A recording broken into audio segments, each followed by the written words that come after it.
வரக்கூடிய வார்த்தைகளாகும் என் உள்ளத்திலிருந்து வருவது கிடையாது. ஆகையினால் நான் வயிற்றின் பிழப்பிற்காக வந்திருக்கிறேன்.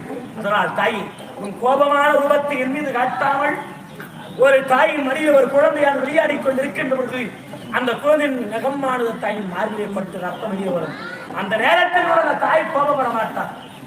குழந்தையுடைய கைப்பட்டது என்று இந்த குழந்தை அந்த நேரத்தில் முத்தமிடுவாரா, என் குழந்தை நல்லாக விளையாடுகிறது என்று.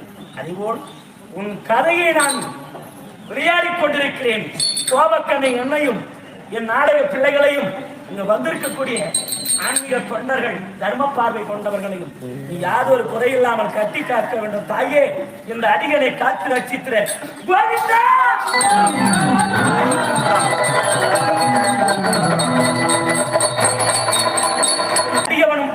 இந்த கதாபாத்திரத்தை உன்னை வாடி என்றும் ஓடி என்றும் முத்தம் தாடி என்றும் கட்டி பிடை என்றும் இச்சையான வார்த்தைகளை பேச